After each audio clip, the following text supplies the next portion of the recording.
Let's discuss the compressibility, soil compressibility and consolidation. Why should soil compressibility be studied? Ignoring soil compressibility may lead to unfavorable settlement and other engineering problems. You have here a figure, an embankment and building constructed on soft ground, which is a highly compressible soil. So, like this one, no, if your building or structure is built in a soft ground or very expansive soil, tendency ani gusto mo absorb og water, then very prone to liquefaction. And during earthquake, no, this is the result of the structure. Tendency is cracking, no, because of the movement, no, large movement of the ground soil. So that is why settlement is one of the aspects that control design of the structures.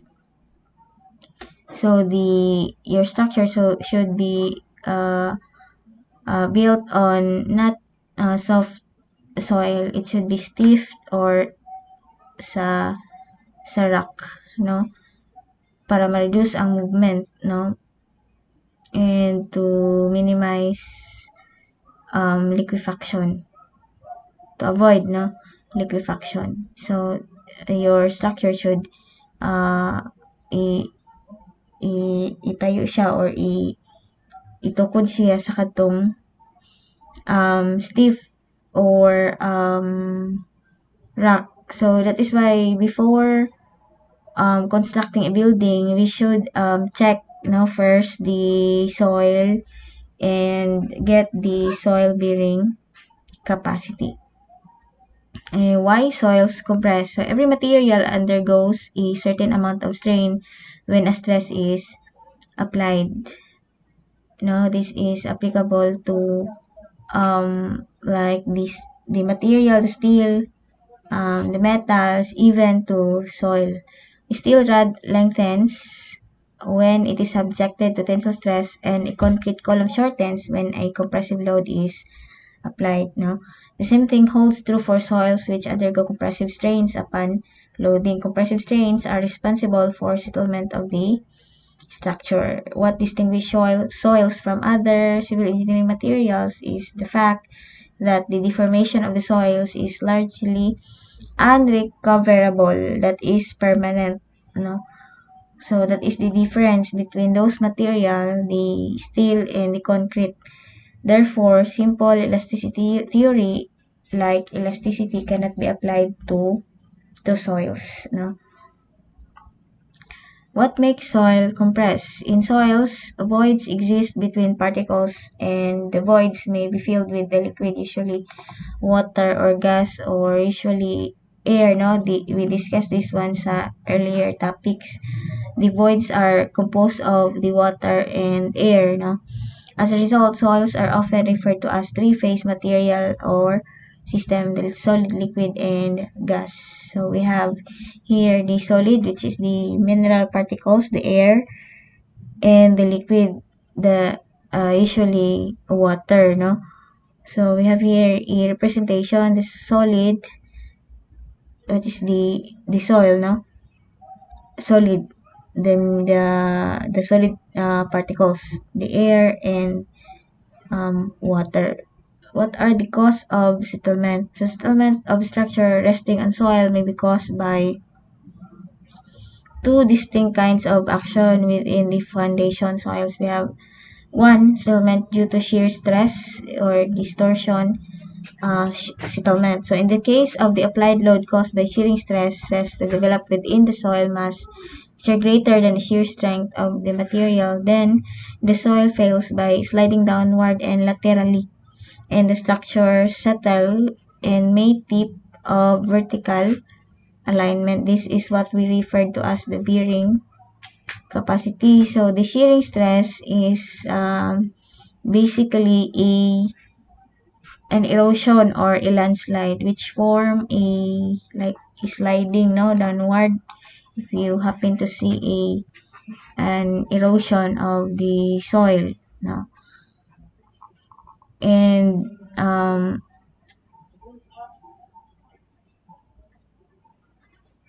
the tipping or the structure set of may tip vertical alignment. This is the bearing capacity of the soil. And we have second, settlement due to compressive stress or the volumetric settlement. As a result of the applied load, the compressive stress is transmitted to the soil leading to compressive strain. Due to the compressive strain, the structure settles. This is important only if the settlement is excessive, otherwise it is not dangerous. So it is like a compression, no, of the soil, no. So like the whole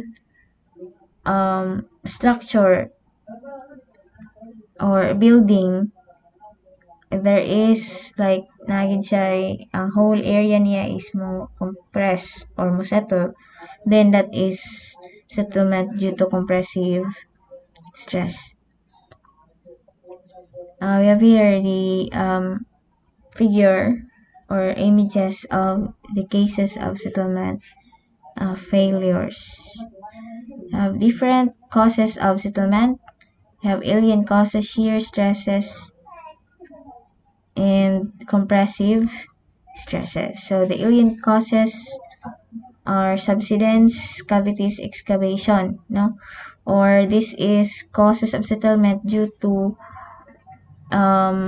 incorrect construction, no? Or due to improper construction, no? Sa pag-construct, like nagtukod ka diri day naa siya kasigbit or like adjacent or tapad kaayo nga building na improper ni mog excavate, no, dool atong dili supposedly appeal, no.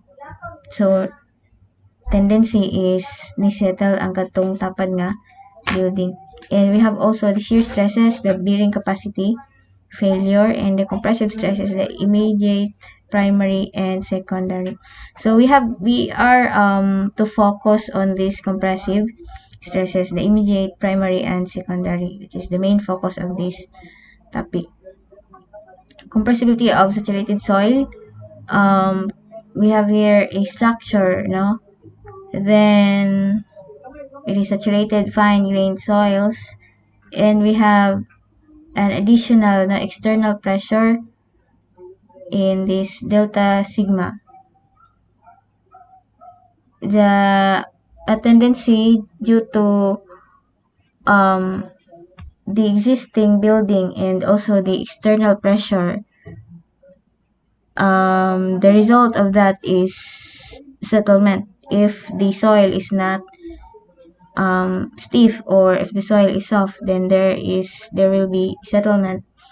Then observe that you have here particles, then after some time, no, or after settlement, ni-arrange siya, no, ni-rearrange siya in this arrangement which is more compact, ni gamay na ang iyahang voids, no, kaning puti-puti. This is this part here is before, also this here is before consolidation, meaning naapay water, no. Then we have here after consolidation, meaning nigawas na ang water voids. Then mao na siya ang arrangement. As civil engineers, we need to provide answers for the total settlement or the volume change and the time required for the settlement of compressible layer. So please be ready yourself because daghan kani siya formula, no, this topic. And we'll just directly discuss those formula, no. The mechanisms of compression. Compression of soil is due to a number of mechanisms. So We have the deformation of soil particles or grains, the relocations of soil particles, and expulsion of water air from the void spaces. So it is like a consolidation, no? Or compression of soil is due to this mechanism. So we have deformation of soil particles or grains, then relocation of soil particles, meaning mo rearrange siya um into proper arrangement, no? We have discussed this arrangement of soil before, no, sa previous topics. And expulsion of water air from the void spaces. So we have here the focus of this topic is these three types of compressive settlement, no? Settlement of foundation due to compressive stresses can be classified as we have immediate settlement or SI takes place during or immediately after the construction of the structure. It is also known as the distortion settlement as it is due to distortions within foundation soil. Number two is primary consolidation settlement or SC, of course, due to gradual expulsion of water from the voids of the soil. It is determined using Terzaghis theory of consolidation. It's due to gradual expulsion of water from the voids at the soil. And we have third is the secondary consolidation settlement or the SS course after completion of primary consolidation. The secondary consolidation is non-significant for inorganic soils. So we have here the total. Now, the total settlement of foundation can be expressed as the total of the elastic or immediate settlement, primary consolidation settlement, and the secondary consolidation settlement. So this is the total settlement, the summation of these three types of compressive due to compressive stress. So it should be mentioned that the S sub C, the primary consolidation settlement, and the S sub S or the secondary consolidation settlement overlap each other and impossible to detect, which certainly when one type ends and the other begins. No? However, for simplicity, they are treated separately and secondary consolidation is usually assumed to begin at the end of the primary consolidation. We have the continuation. The immediate settlement is due to distortion or elastic deformation with no change in water content. Then occurs rapidly during the application of load, then quite small quantity in dense sands, gravels, and stiff clays. Immediate settlement. Then we have the primary consolidation settlement. This is a decrease in voids due to the squeeze of pore water out of the soil. Of course, insaturated fine-grained soils or low coefficient of permeability. So basically, clay. No, this refers to clay, and this is time dependent and only significant to clays and silts. No, this is for primary consolidation settlement. So, okay. Then we have here the secondary consolidation or creep due to gradual changes in the particulate structure of the soil. Then occurs very slowly, long after the primary consolidation is completed, then time dependent, most significant in saturated soft clay and organic soils and peats.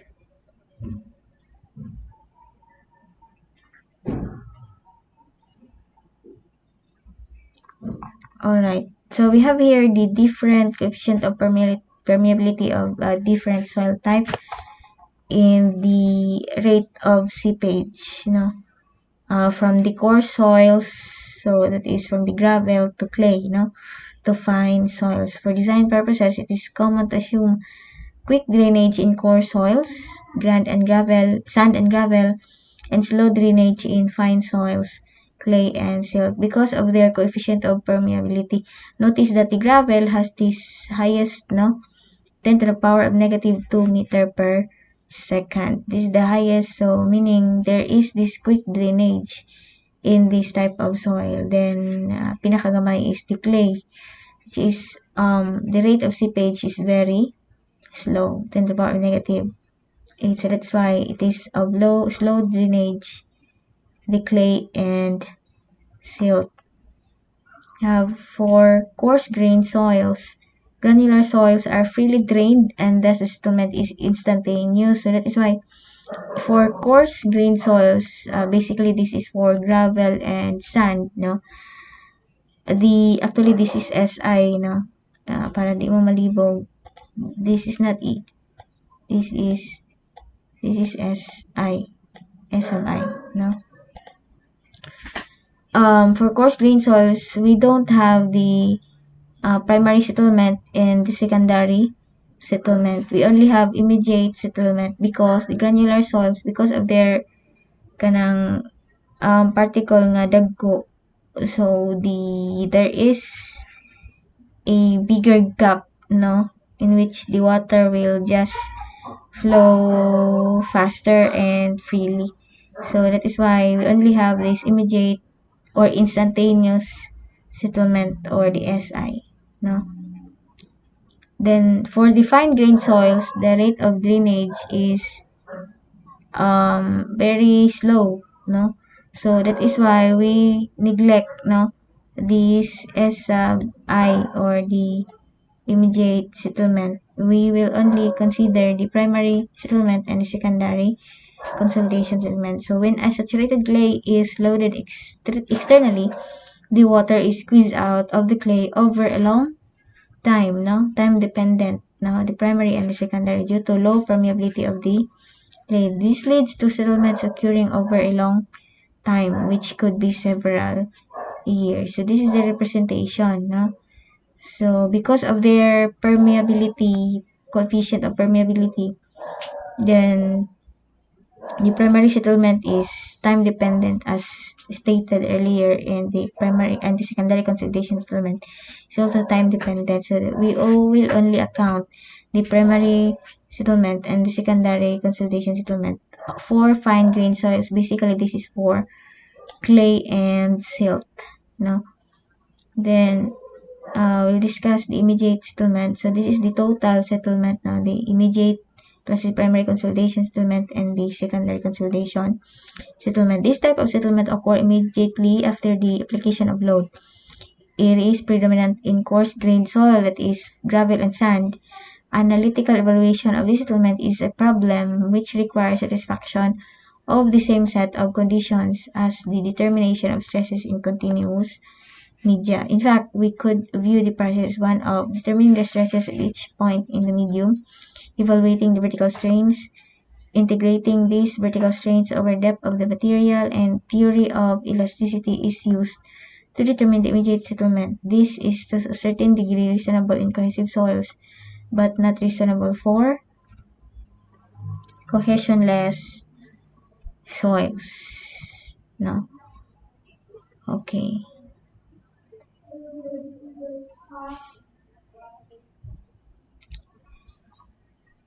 Contact pressure and settlement profile. So we have the contact pressure distribution and settlement profile under the foundation. Foundation will depend on the flexibility of the foundation, flexible or rigid,